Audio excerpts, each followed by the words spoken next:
बहुत स्वागत है आपका। मैं हूं आपके साथ नेहा दुबे। बिहार की खबरों से करते हैं शुरुआत। भारत रत्न बाबा साहब भीमराव अंबेडकर के महापरिनिर्वाण दिवस के अवसर पर पटना हाईकोर्ट के निकट बाबा साहब डॉक्टर भीमराव अंबेडकर प्रतिमा प्रांगण में राजकीय समारोह आयोजित किया गया। बिहार के मुख्यमंत्री नीतीश कुमार ने बाबा साहब डॉक्टर भीमराव अंबेडकर की आदमकद प्रतिमा पर माल्यार्पण कर उन्हें भावभीनी श्रद्धांजलि अर्पित की। इस अवसर पर उप मुख्यमंत्री सम्राट चौधरी, मुख्यमंत्री श्री विजय कुमार सिन्हा, बिहार विधानसभा अध्यक्ष नंद किशोर यादव समेत कई मंत्री, विधायक और अधिकारियों सहित अन्य सामाजिक एवं राजनीतिक कार्यकर्ताओं ने भी बाबा साहब भीमराव अंबेडकर को नमन कर श्रद्धा सुमन अर्पित किया। इस अवसर पर सूचना एवं जनसंपर्क विभाग के कलाकारों ने भजन कीर्तन, बिहार गीत के साथ बाबा साहब डॉक्टर भीमराव अंबेडकर के जीवन के आधारित गीतों का गायन कर श्रद्धांजलि अर्पित की।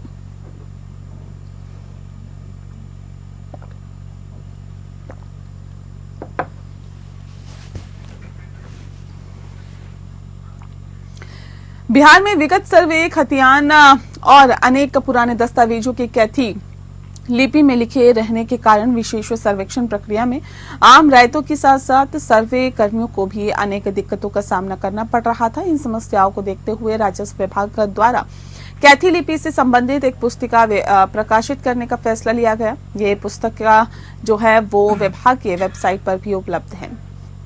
पुराने कैथी में लिखित दस्तावेजों को हिंदी लिपि में रूपांतरित करने के लिए निजी जो लोग हैं वो निजी या व्यक्तियों या पुराने सरकारी कर्मियों का सहारा लेते थे एवं इसके लिए कभी कभी उनसे अनावश्यक राशि भी वसूल कर ली जाती थी। अधिकांश लोगों ने इस संबंध में विभाग और क्षेत्रीय कार्यालयों में अपनी समस्याएं रखी थी और इसी के आलोक में विभाग ने इस पुस्तिका के प्रकाशन का फैसला भी लिया है। राजस्व एवं भूमि सुधार विभाग के मंत्री डॉक्टर दिलीप कुमार जायसवाल ने अपने कार्यालय कक्ष में कैथी लिपि पर लिखी गई एक पुस्तिका का अनावरण किया है। इस पुस्तिका की मदद से आम रायत भी इस लिपि के बारे में जानकारी प्राप्त कर सकते हैं और अपने राजस्व दस्तावेजों का अवलोकन कर सकते हैं। इस कार्य के लिए बनारस विश्व हिंदू विद्यालय के शोध छात्र प्रीतम कुमार की सेवाएं भी ली गई।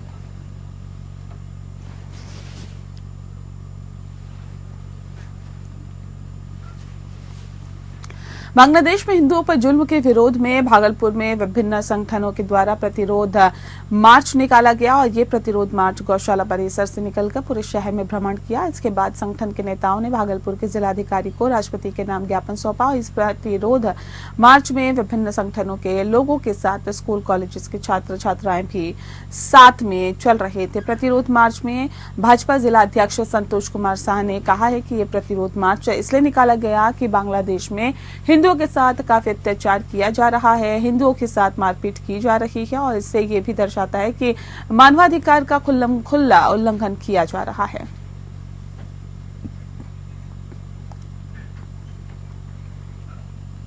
भागलपुर के नए डीआईजी विवेक कुमार ने पदभार ग्रहण कर लिया है। भागलपुर पूर्वी प्रक्षेत्र जोन के वर्तमान डीआईजी विवेकानंद ने नवनियुक्त डीआईजी विवेक कुमार को अपना पदभार सौंप दिया है।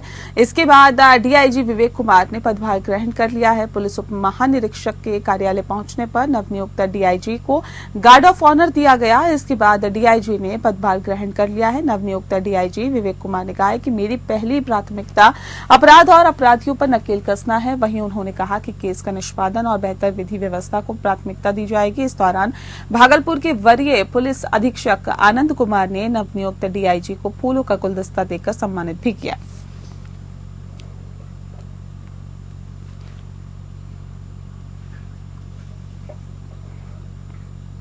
भागलपुर नगर निगम में सामान्य बोर्ड समिति की समीक्षात्मक बैठक भागलपुर नगर निगम के महापौर डॉक्टर वसुंधरा लाल के नेतृत्व में की गई है। नगर निगम की समीक्षा बैठक में विकास का मुद्दा छाया रहा। इसको लेकर महापौर डॉक्टर वसुंधरा लाल ने बताया है कि 2024 की योजना को लेकर काफी विस्तार से सामान्य बोर्ड के सदस्य के साथ चर्चा हुई है। वहीं महापौर ने बताया कि पिछले कुछ बार से ही कुछ कारणों से कंबल वितरण नहीं हो पाया था। इस बार कुछ दिन बाद सभी पार्षद को कंबल मुहैया करा दिया जाएगा ताकि सही समय पर वार्ड पार्षद लाभुक को कंबल का वितरण कर सके। साथ ही उन्होंने कहा कि सभी पार्षद को 10 लाख रुपए दिए गए हैं जिससे कि वार्ड पार्षद अपने वार्ड का विकास कर सके। और इस बैठक में नगर निगम के उप नगर आयुक्त, उप महापौर, नगर निगम के सभी वार्ड पार्षद एवं नगर निगम के कर्मचारी भी मौजूद थे।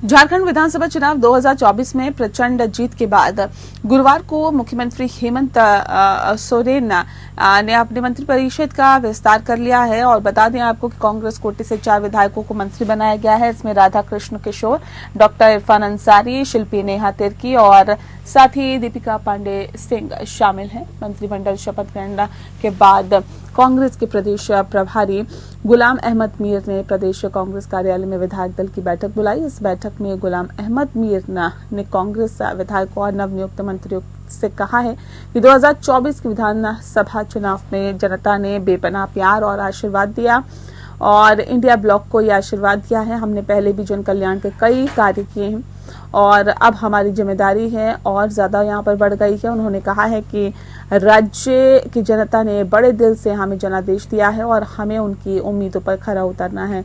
गुलाम अहमद मीर ने कहा है कि जो वायदे हम जनता से करके आए थे उसे हमें पूरा करना है। हमने उन एजेंडों पर काम करना भी शुरू कर दिया है। उन्होंने कहा कि हमारी इंडिया ब्लॉक की सरकार में देश स्तर पर मॉडल सरकार और मॉडर्न गठबंधन बनने की अपार संभावनाएं हैं। हम एक घर और एक परिवार की तरह इस गठबंधन की सरकार को अगले 5 वर्ष तक चलाएंगे। प्रदेश कांग्रेस प्रभारी ने भाजपा पर तंज कसते हुए कहा कि महाराष्ट्र और झारखंड का नतीजा एक साथ आया था। हम लोग सरकार गठन के बाद विस्तार मंत्रिमंडल कर लिए हैं, जबकि भाजपा और उनके सहयोगी महाराष्ट्र में सिर्फ एक कदम आगे बढ़ पाए हैं।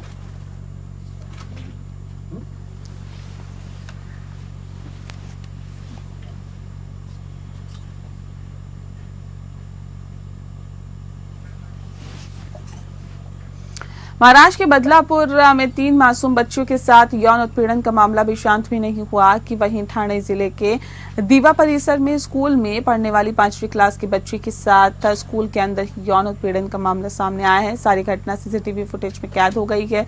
शिक्षण अधिकारी विजय साल्वे ने बताया कि घटना बच्ची के साथ घटना होने के बाद बच्ची ने इसकी शिकायत प्रिंसिपल से की थी और प्रिंसिपल ने उसे डराया धमकाने का प्रयास भी किया है। उसके खिलाफ मुंबई पुलिस थाने में पीड़ित परिवार के दिए हुए बयान के अनुसार मामला दर्ज किया गया है और ठाणे नगर निगम द्वारा भी प्रिंसिपल को स्कूल से निकाल दिया गया है और आगे की कानूनी प्रक्रिया पुलिस द्वारा की जा रही है। मुंबई दिवा प्रभात समिति के शिक्षण अधिकारी विजय साल्वे ने बताया कि हमने 1 साल पहले भी मुंब्रा पुलिस स्टेशन को पत्र दिया था कि दिवा प्रभात समिति के अंतर्गत अनेक अवैध तरीके से स्कूल चलाए जा रहे हैं, उस पर मुंब्रा पुलिस प्रशासन कार्रवाई करे, लेकिन पुलिस द्वारा उस पर कोई भी कार्रवाई नहीं की गई है।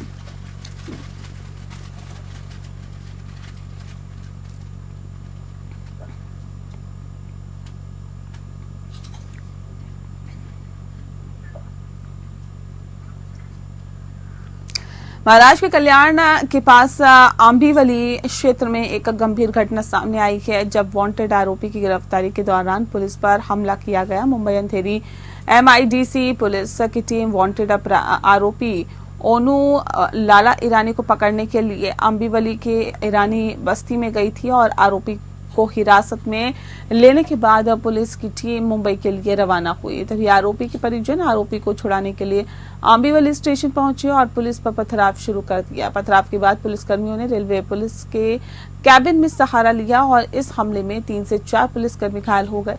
पुलिस ने सीसीटीवी फुटेज की मदद से 4 महिला और 1 पुरुष को गिरफ्तार कर लिया है जो पथराव में शामिल थे। ये महिलाएं ईरानी बस्ती की हैं।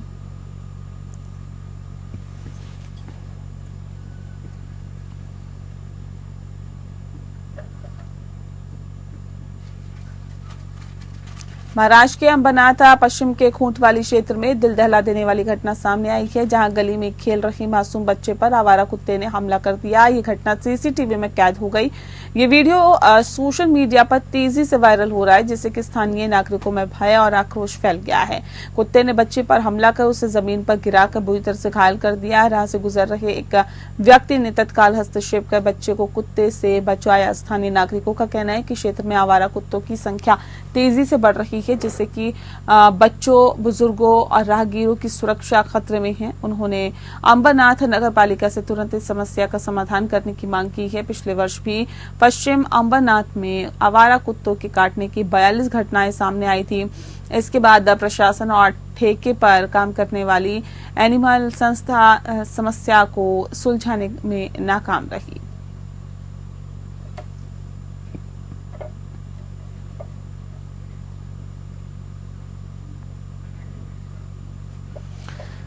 तो बता दें आपको कि कुत्ते के हमले से स्थानीय लोगों में भय का माहौल है और इसके साथ साथ आक्रोश भी है। डर है और गुस्सा दोनों यहां पर देखा जा रहा है, क्योंकि कुत्ते के काटने से बच्चा बुरी तरह से घायल हो गया है। अंबरनाथ का पूरा मामला बताया जा रहा है, जहां पर कुत्ते के काटने से बच्चा बुरी तरह से घायल हो गया है। हालांकि ये पूरी घटना जो है सीसीटीवी में कैद हो गई। आप देखिए, छोटा सा बच्चा जो कि कुत्ते के काटने से बुरी तरह से घायल हो गया। हालांकि किस तरह से आकर इस कुत्ते ने इस पे झपट्टा मारा और उसके बाद इसको काटने लगा और बुरी तरह जख्मी इसको कर दिया। उसके बाद आपको बता दें कि इसको इलाज के लिए हॉस्पिटल ले जाया गया। तो ये तस्वीरें रोंगटे खड़े करने वाली है। एक छोटा सा बच्चा जिसको कुत्ते ने बुरी तरह से घायल कर दिया। हालांकि जब लोग आए तो उसके बाद ये कुत्ता वहां से भाग निकला। दिल्ली और महाराष्ट्र के दौरे पर छत्तीसगढ़ के मुख्यमंत्री विष्णुदेव साय लौट आए हैं और रायपुर लौटने के बाद सीएम साय ने बताया कि केंद्रीय गृह मंत्री अमित शाह जी को 14 दिसंबर को आयोजित पुलिस कलर्स अवार्ड कार्यक्रम और बस्तर ओलंपिक के समापन समारोह के लिए आमंत्रित किया गया है। साथ ही मुंबई में देवेंद्र फडणवीस के साथ के शपथ ग्रहण समारोह में भी सम्मिलित हुए हैं। और साथ ही मुख्यमंत्री साय ने दिल्ली में केंद्रीय गृह मंत्री से मुलाकात को लेकर कहा कि अमित शाह 14 तारीख को छत्तीसगढ़ आएंगे और बस्तर ओलंपिक का समापन करेंगे। वहीं नक्सली हमले को लेकर मुख्यमंत्री विष्णुदेव साय ने कहा कि नक्सली बौखलाहट में हैं और उनके खिलाफ मजबूती के साथ लड़ाई लड़ी जा रही है।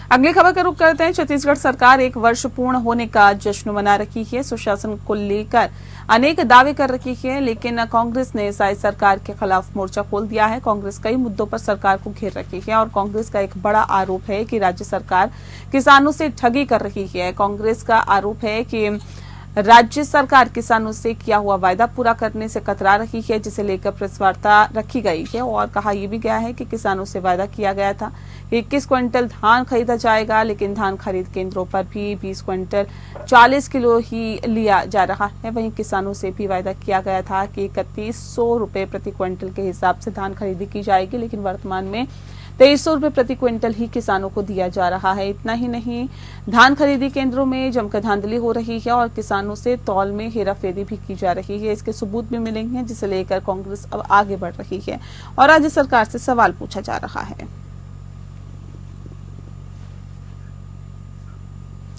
राष्ट्रीय स्वयंसेवक संघ के सरसंघ चालक मोहन भागवत ने हिंदुओं की घटती जनसंख्या दर पर चिंता जताई है। उन्होंने कहा कि जनसंख्या वृद्धि दर में गिरावट समाज के लिए ठीक नहीं है। मोहन भागवत के बयान के बाद जनसंख्या वृद्धि और जनसंख्या नियंत्रण के मुद्दे पर देश भर में बहस तेज हो गई है। मोहन भागवत के इस बयान पर छत्तीसगढ़ के मुख्यमंत्री ने पलटवार करते हुए कहा है कि उनकी बात को कोई नहीं सुन रहा है और खुद भाजपा और आरएसएस वाले अविवाहित हैं और बच्चा पैदा नहीं कर रहे हैं। देश की जनसंख्या इतनी है कि बीजेपी सरकार उनको रोजगार दे नहीं पा रही है। ऐसे में आज 80 करोड़ लोगों को 5 किलो अनाज देना पड़ रहा है। केंद्र सरकार ने रोजगार की जो अवसर थे वो भी खत्म कर दिए हैं। ज्यादा बच्चा पैदा करके क्या करना चाहते हैं, आखिर इसका उद्देश्य क्या है?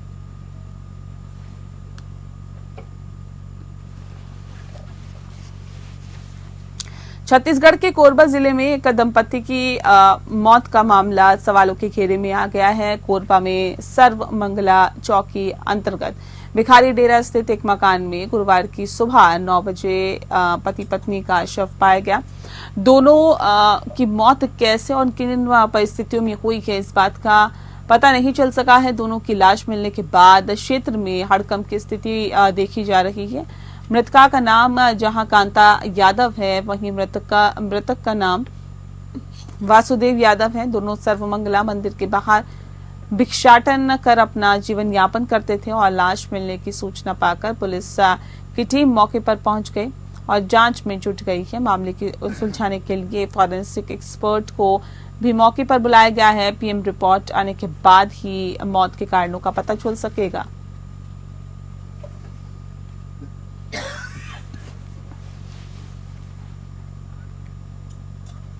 और अब खबर मध्य प्रदेश से। जबलपुर में लॉ स्टूडेंट ने बढ़ते आपराधिक मामलों को लेकर ज्ञापन सौंपा है। महाकौशल लॉ स्टूडेंट ने जानकारी देते हुए बताया है कि जबलपुर शहर में बढ़ती आपराधिक गतिविधियों के बारे में ध्यान आकर्षित करना मकसद है और पिछले कुछ समय से जबलपुर शहर में चोरी, लूट, धोखाधड़ी और दिन दहाड़े बच्चों का अपहरण, बलात्कार, चाकूबाजी जैसी घटनाओं में वृद्धि हो रही है, जो न केवल नागरिकों के बीच भय का माहौल बना रही है बल्कि हमारे समाज की सुरक्षा और शांति को भी गंभीर रूप से प्रभावित कर रही है। एडिशनल एसपी प्रदीप कुमार शिंदे ने बताया कि लॉ स्टूडेंट आकर निवेदन किया कि शहर में अपराधियों पर कड़ी कार्रवाई की जाए और नागरिकों की सुरक्षा के लिए विशेष निगरानी और सख्त कदम उठाए जाएं। इसके साथ ही पुलिस विभाग द्वारा लोगों में सुरक्षा जागरूकता बढ़ाने के लिए अभियान चलाया गया और ऐसे अपराधों की रोकथाम के लिए प्रभावी उपाय किए जाएं।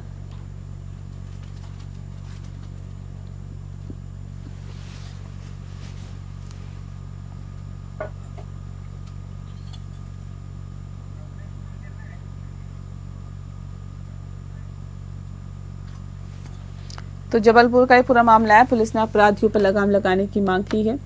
बता दें आपको कि लॉ स्टूडेंट ने बढ़ते आपराधिक मामलों को लेकर ज्ञापन सौंपा है और इसके साथ ही बताया जा रहा है कि पुलिस ने अपराधियों पर लगाम लगाने की कोशिश करने की बात कही है और पुलिस से मांग की गई है कि अपराधियों पर लगाम लगाया जा सके।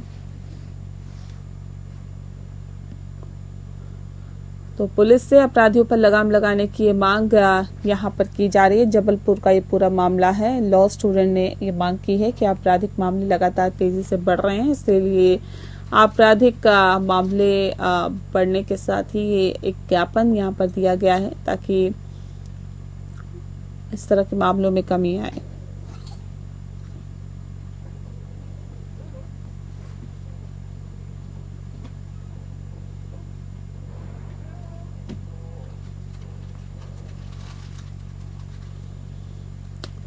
तो बता दें आपको, लॉ स्टूडेंट ने आपराधिक मामले के बढ़ते हुए हालातों को देखते हुए एक ज्ञापन सौंपा है। जबलपुर का ये पूरा मामला बताया जा रहा है। इसके साथ ही पुलिस विभाग द्वारा लोगों में जागरूकता और सुरक्षा बढ़ाने के लिए अभियान चलाया जाए और ऐसे अपराधों के लिए रोकथाम के लिए प्रभावी उपाय किए जाए, ये भी मांग की गई है।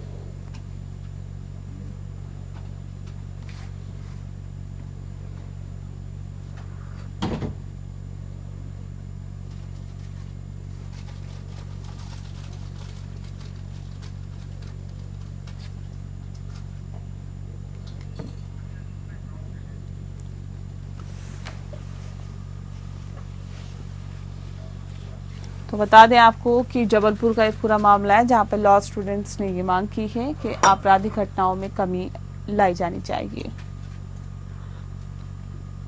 जिससे लोग अपने आप को सुरक्षित महसूस करें।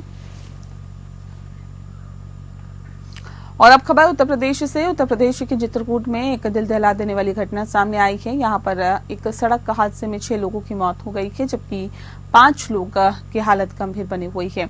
शुक्रवार को सुबह 5:30 बजे थाना रायपुरा से कुछ ही दूरी पर झांसी मिर्जापुर हाईवे 35 पर प्रयागराज से एक तेज रफ्तार बोलेरो आ रही थी और इसी बीच सामने से आ रहे ट्रक से उसकी भिड़ंत हो गई, जिसमें बोलेरो सवार 6 लोगों की मौत हो गई है। घटना के बाद मौके पर हड़कंप मच गया। पुलिस अधीक्षक अरुण कुमार सिंह ने बताया कि बोलेरो में 11 लोग सवार थे, जिसमें 6 की मौत होने की खबर है। 5 घायलों को सीएससी रामनगर में भर्ती कराया गया है, जिनको जिला अस्पताल रेफर कर दिया गया है। बोलेरो मध्य प्रदेश के छतरपुर जनपद का बताया जा रहा है। बता दें कि सभी प्रयागराज से लौट रहे थे। इसी बात की आशंका है कि चालक को अचानक झपकी आने से यह हादसा हुआ है। आज प्रातःकाल 5-5:30 बजे के आसपास रायपुरा थाने से आगे प्रयागराज की ओर एक ट्रक में बोलेरो की टक्कर हो गई। ट्रक बाईं पटरी पे जा रहा था। बोलेरो सवार लोग प्रयागराज में परिवार के किसी सदस्य की अस्थियां विसर्जित करके आ रहे थे। मौके पर देखने से ऐसा प्रतीत हो रहा है बोलेरो को चालक को नींद आ गई और वो अपनी पटरी से बिल्कुल अपोजिट पटरी में ट्रक के आगे आकर के आमने सामने उसकी भिड़ंत हो गई है और इसमें 11 लोग घायल हो गए। 11 में से अब तक 6 लोगों की मृत्यु हो चुकी है। 4 का इलाज यहाँ जिला अस्पताल में चल रहा है। एक को उन्होंने प्रयागराज रेफर कर दिया है। मौके पे पर्याप्त पुलिस बल है। कानून व्यवस्था की कोई ऐसी समस्या नहीं है। और बुलेटिन में फिलहाल इतना ही। नमस्कार।